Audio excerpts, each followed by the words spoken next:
அஸ்ஸலாமு அலைக்கும் வரஹ்மத்துல்லாஹி தஆலா பரகாத்துஹு. ஹராம் எல்லா வகையிலும் துன்பம்தான் தரும். அல்லாஹ் தூதரும் சொன்ன சொல் பொய்யாகாது. மார்க்கம் தடை செய்யும் எந்த ஒரு விடயமும் ஒரு மனிதனுக்கு நிம்மதி தர முடியாது. மது, வட்டி, விபச்சாரம், இசை, இன்னும் தற்கால எல்லா முசிபத்துகளும் இதில் அடங்கும். காதலை சுகமென நினைக்கிறான். ஆனால் இன்று காதல் செய்து திருமணம் செய்தவர்கள்தான் அதிகம் தலாக் செய்கிறார்கள். மதுவை நல்லதென நினைக்கிறான். அதனால் இன்று பல குடும்பங்கள் சீரழிவதோடு உடலும் சீரழிகிறது. இசையை மருந்தென நினைக்கிறான். ஆனால் அதுவோ இறைவன் உள்ளத்திலிருந்து மறக்கடிக்கச் செய்கிறது. வட்டி அதிக லாபம் என நினைக்கிறான். ஆனால் அது வருவது போன இடம் தெரியாமல் இன்னும் அதிக செலவை வைத்துவிட்டு வருகிறது. விபச்சாரத்தை மறைமுகமாக செய்கிறான். ஆனால் அதுவோ கடும் நோயை ஏற்படுத்துகிறது.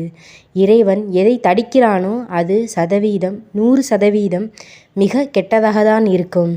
எனவே நல்லதே பெறுவோம். நல்லது எது? இறைவன் சொன்னவை தான் என்று அல்லாஹ்விடத்தில் ஒரு நம்பிக்கை வைத்து ஹராம் எது ஹராம்னு அல்லாஹ் ஒவ்வொரு விஷயத்தையும் சாப்பிட்றதோ, ஒரு பொருளோ, ஒருத்தவங்கள்ட்ட பேசுகிற வார்த்தைகள் எல்லாமே எது பேசுகிறது என்ன ஒரு செயலாக இருந்தாலும் ஹராம் எதில் அல்லாஹ் சொல்லியிருக்கானோ அது ஒவ்வொரு விஷயத்தையும் நம்ம மனசுலையும் புத்திலையும் ஏற்றி அது ஒவ்வொரு விஷயம் அதை செய்ய போனாலும் இது ஹராமாச்சே, இதை செய்யக்கூடாது அப்படின்ற ஒரு எண்ணத்தை நம்ம உள்ளத்தில் அதிகமாக கொண்டு வரணும். நமக்கு தெரிஞ்சால் மட்டும் போதாது, அடுத்தவங்களுக்கு தெரியணும். அடுத்தவங்களுக்கு சொல்லணும், இது செய்யாத, இது ஹராம், இது ஹலால், இது ஹலாலான உணவு, ஹலாலான சாப்பாடு. இப்போ உள்ள காலகட்டத்தில் எதுவுமே ஹலால் நம்ம பார்க்குறதே கிடையாது. அப்படி இருக்கிற இந்த காலத்தில் நம்ம ஹலால் ஹராமை பார்த்து இன்ஷா அல்லாஹ் ஒவ்வொரு பொருளையும் ஃபுட்டு என்னென்னமோ ஒவ்வொரு சேனலுமே ஃபுட்டை பற்றி சொல்கிறாங்கன்னா அது ஹலாலா ஹலாமா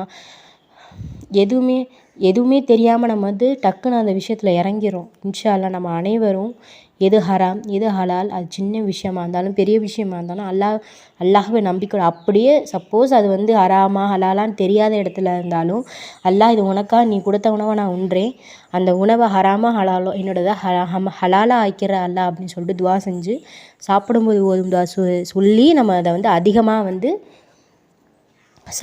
அது அதிகமாக அந்த இடத்துல ஹராம் ஹலால் பார்த்து நம்ம அனைவரும் எந்த ஒரு செயலாக இருந்தாலும் ஹராம் ஹலால் பார்த்து இருக்கணும். இன்ஷா அல்லாஹ் அதை நமக்கும் அடுத்தவங்களுக்கு சொல்லுங்கள்.